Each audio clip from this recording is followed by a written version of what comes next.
Hello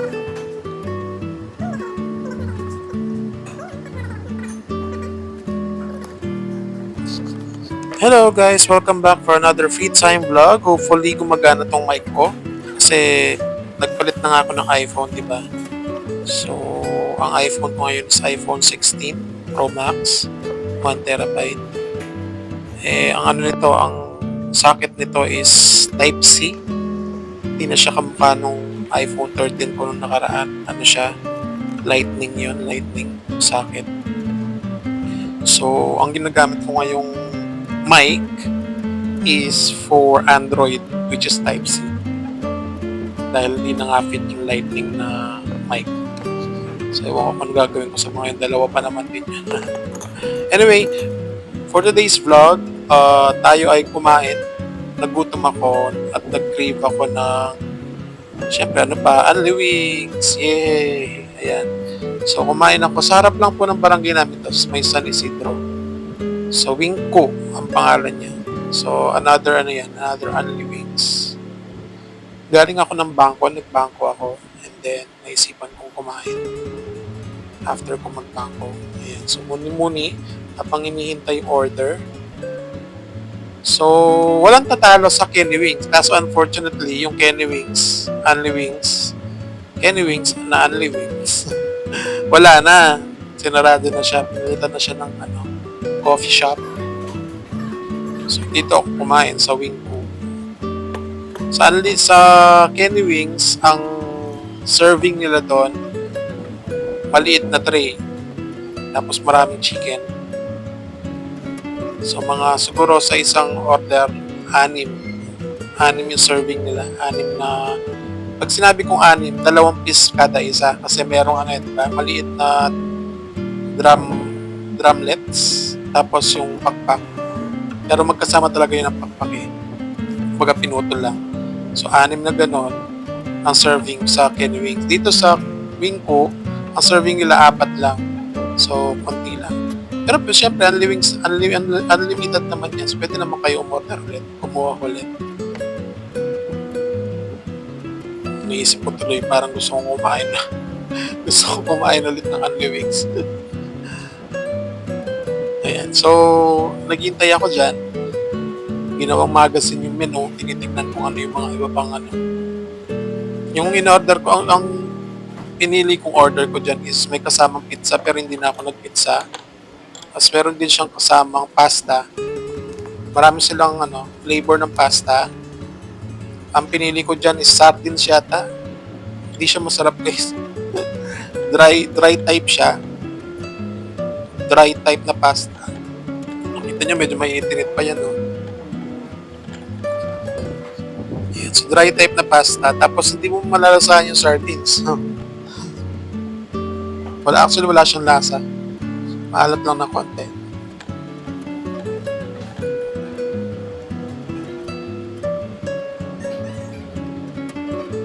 Yan. So, hindi na ako kumuha ulit. Pero unli din yan. Kasama sa unli yung pasta niya. Ang hinintay ko na lang dyan is yung chicken.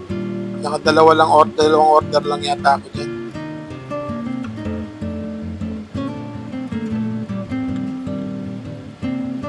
Nasa 400 din guys yung order.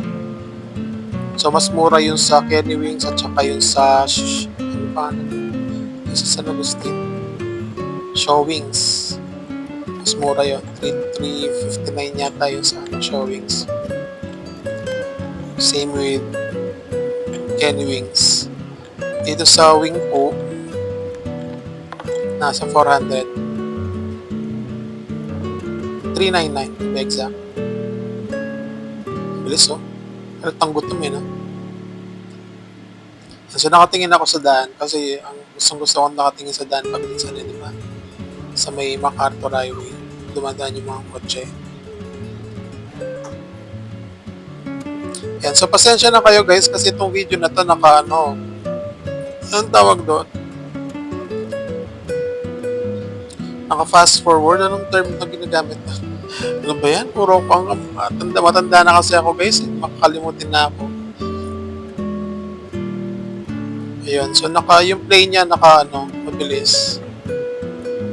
Kasi ano siya guys 55 minutes siya total. So, masyadong mahaba yun. Tinatamad ako mag-cut na mag-cut. Kaya ang ginawa ko, inano ko na lang, binilisan ko na lang yung play ng video. So, naging ano siya, 18 minutes or 19 minutes, less than 19 minutes. Time-lapse, ayun, naka-time-lapse yan. Ayun. So, maganda naman yung venue. Ayan, merong mga pahala-halaman na peke. Tsaka tahimik. Ako lang mag-isang kumakain dyan, guys. Wala masyadong kumakain. Pero pwede siya sa party venue. So, kung taga dito kayo sa San Fernando at gusto niyo ng Unli Wings, ayan, kontakin niyo sila. Pa-reserve kayo. I'm not sure kung ilang tao ang kasya dyan.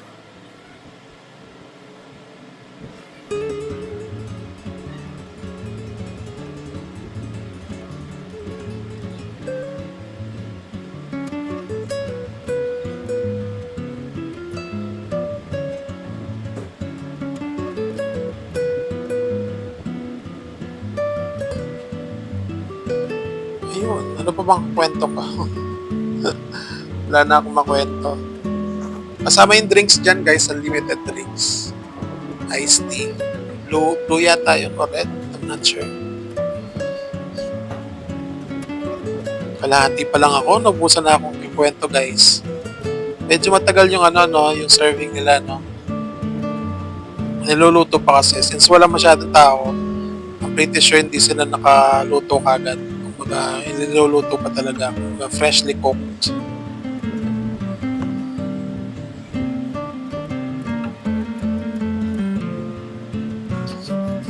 Yan.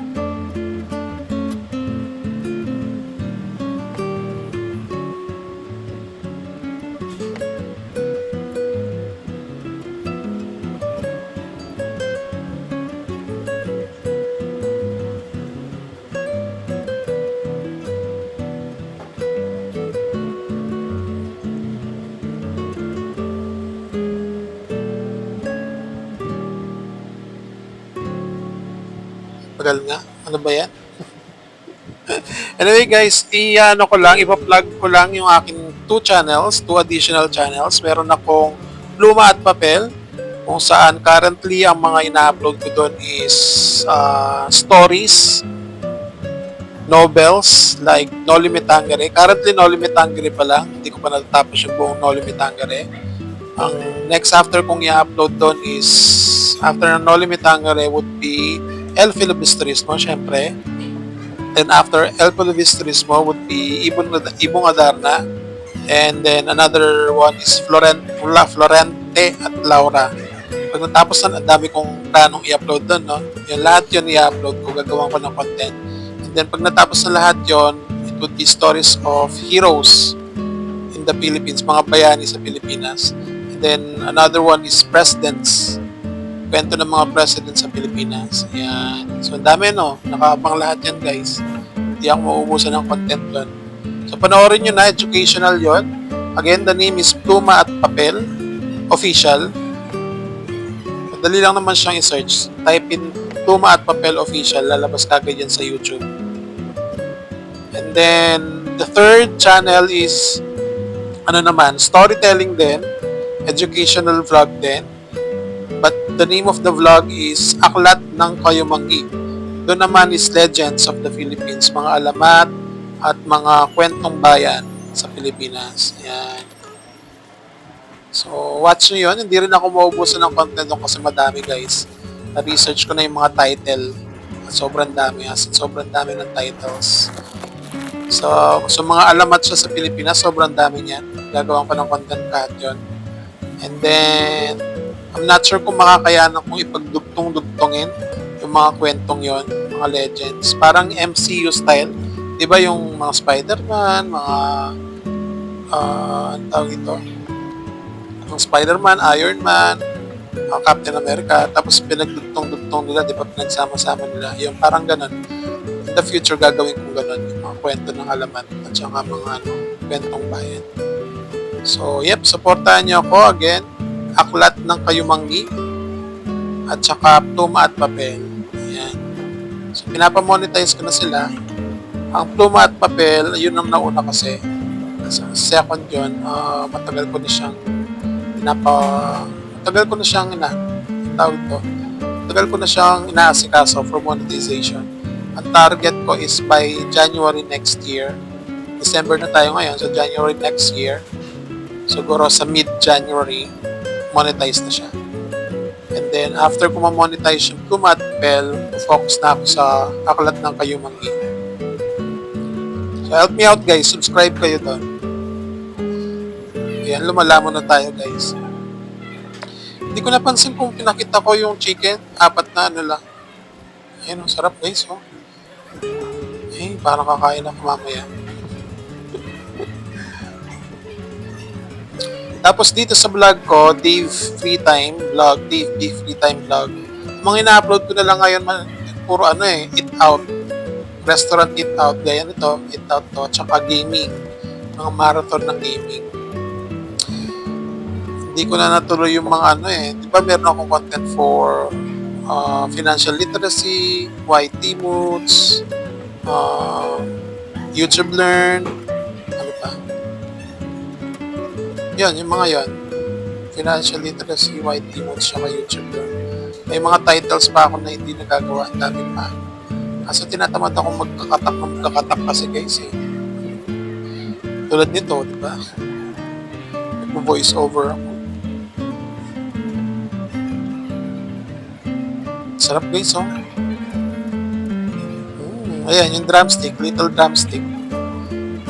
Mini drumstick. Part pa rin siya ng wings. So, di ba 8 pieces? 4 na drumstick, mini drumstick, at saka wing. Yung pinaka-wing part. Gutom. Kain tayo guys. Feeling ko nagugutom din kayo. Minsan-minsan lang naman ako kumain. At saka budgeted yan. Dahil nga monetize tayo dito sa channel na to. Naka-budget yan guys. Nababalik ko rin yung pera sa pagkain. Nakakain na ako, nababalik ko yung pera. Padilim na guys. Oh. Malapit na magdilim.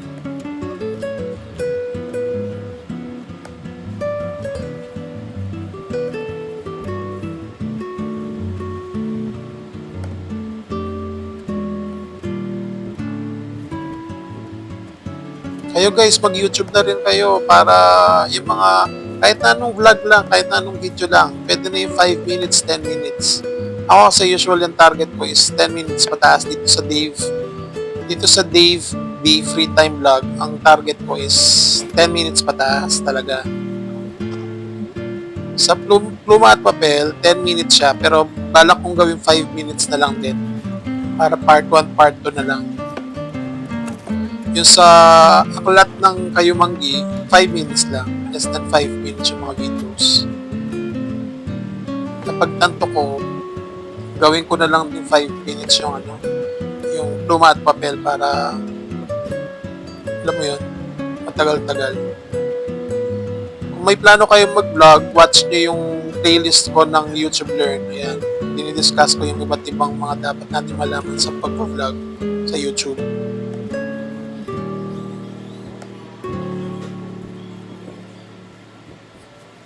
Kahit 5 minutes na video na, kunyari naglalakad kayo, haluan nyo ng kwento-kwento, papunta ako ng ganito, papunta ako ganyan. Kaya naglalaba kayo, yung mga araw-araw na ginagawa nyo, yung video nyo. Pag kumakain kayo, sa bahay, kahit sa bahay lang kayo kumakain, sige. Pag nagluluto kayo, daanin nyo na lang sa kwento. Kung madaldal kayo, magandang magandang magiging content nyo kasi katak kayo ng katak, di ba? At least may nakukwento kayo sa video. Kahit 5 minutes lang guys, trust me. 5 minutes lang, tapos upload lang ng upload. Weekly ba yan? Twice. Nung una ko, almost every day. Una ako nag-vlog. And then after 1 month yata or 2 weeks, twice a week. Ngayon, once a week na lang. Pag na-monetize naman kasi kayo, guys, bawi na kayo eh. Daanin nyo na lang sa kwento. Kung madalal kayo, advantage nyo na yun. Kwento lang kayo ng kwento. Kahit 5 minutes lang, importante may ma-upload kayo. Tapos pag na-monetize kayo, hindi bawi na. Nakatatlo yata akong order, guys. Pero dalawang rice lang yata. Dalawang rice pero tatlong order na chicken. Sarap na sarap ako pag may mayo eh. Next time, kaso mahal ng mayo pag in-order. Next time magdadala lang ako. Kukuha ko sa tindahan yung naka-sachet.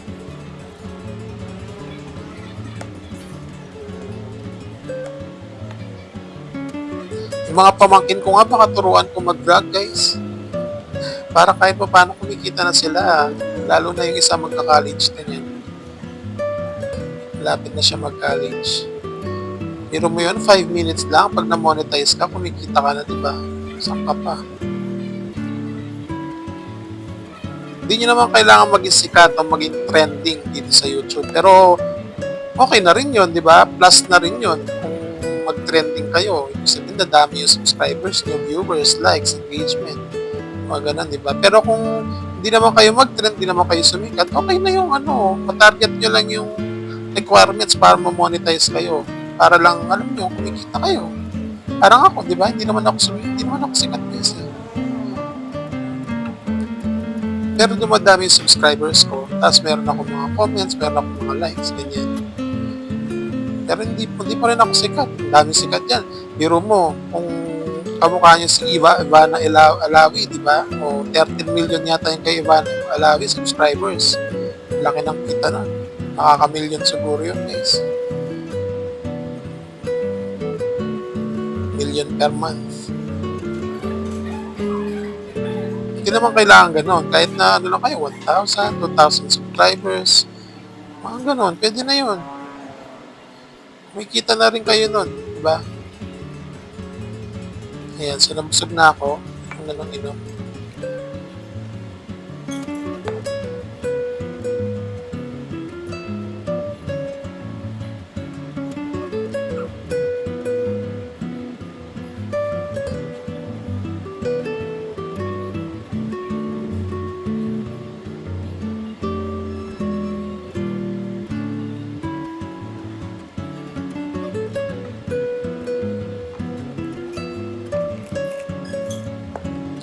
Takaw ko sa no?